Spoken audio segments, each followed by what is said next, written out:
Hello friend, 1000 मेरी बहन के आने वाले एपिसोड के अपडेट आपके लेकर आए। एपिसोड शुरू होता है डाइनिंग टेबल में विराट बीजी से कहता है कि वो 7 दिनों के भीतर अपनी लड़की को ढूंढ लेगा। मानवी का कहना है कि ऋषिकेश में नहीं हो सकता, इसलिए बेहतर है कि तुम वापस चंडीगढ़ लौट जाओ और वहाँ पर ढूंढो। विराट उससे कहते हुए शर्त लगाता है कि वो जिस लड़की को चाहता है उसे ऋषिकेश में लेकर आएगा और 7 दिनों के भीतर वो उसकी होगी। उसका कहना है कि इस मिशन में उसके साथ उसकी माँ और भाभी भी है।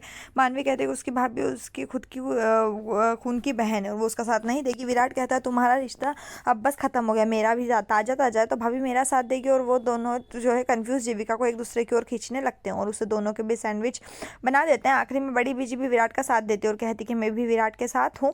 वडेरा हाउस में एक डॉक्टर आता है और दादाजी और बुआ जी को बोलता है कि मानवी का कैंसर जो है बहुत ज़्यादा फैल चुका है, अब उसका ठीक होना लगभग असंभव है और उसके इलाज में काफ़ी टाइम लगेगा, उसके जल्द ठीक होने की संभावना नहीं है। उसका ये भी कहना है कि कोई चमत्कार भी उन्हें इस कैंसर से बाहर निकाल सकता है। ये सब सुनकर बुआ जी घबराने लगती है। वो विराट की माँ से उसकी भावनाओं को बनाए रखने और विराट के साथ सख्त रहने की अपील करती है, क्योंकि वो विराट को डूबते जहाज में यात्रा करने नहीं रह सकते।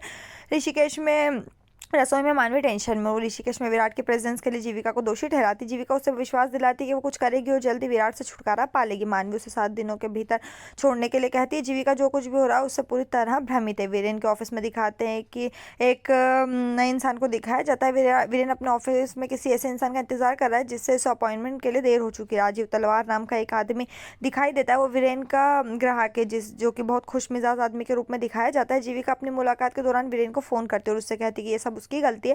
विराट को कभी भी मानवी की संभावनाओं के बारे में नहीं बताना चाहिए था। वीरेन उसे बोलता है कि उसे बाद में फोन करेगा क्योंकि वो एक मीटिंग में, और ये भी कहता है कि उसे नहीं लगता कि उसने विराट को सच बताकर कोई गलती की है। ऋषिकेश में विराट रोती हुई जीविका के पास आता है और उससे कहता है कि वो वहाँ किसी गलत इरादे से नहीं आया था, वो केवल अपने प्यार पर जीत हासिल करने आया था। वो केवल उसे अपने प्यार को साबित करने और अपना प्यार पाने के लिए उसे 7 दिन का टाइम देने के लिए कहता है। उसकी ईमानदारी देखकर जीविका पिघल जाती है और उसे अपना चेहरा उसके हाथ में तो उससे बोलते कि तुम मन्नू से बहुत प्यार करते हो। वो कहता हाँ। वो दोनों जो है एक दूसरे को गले लगाते और रोने लगते। विराट ने बड़ी बीजी के साथ एक प्यारी सी बातचीत शेयर की जहाँ वो मानवी भी उसकी ज़िंदगी का हिस्सा जी सकती है और वादा करता कि मानवी को कुछ भी नहीं होने देगा। बड़ी बीजी उससे कहती कि वो हारा हुआ महसूस ना करे और किसी भी तरह मानवी से अपने प्यार का इजहार करवाए। वो बड़ी बीजी से वादा करता है कि वो भी ऐसा ही करेगा और ऐसा किए बिना वो ऋषिकेश से वापस नहीं जाएगा। बीजी पीछे से सब कुछ सुन लेती है और सोचती है कि जो मैं सोच रही थी वो चीज़ सही है और इसका मतलब विराट यहाँ मानवी की वजह से आया है। यहीं पर ये एपिसोड खत्म आने वाले एपिसोड के लिए हमारे साथ जुड़े रहिए, चैनल को सब्सक्राइब करें, साथ में बेल भी प्रेस करें।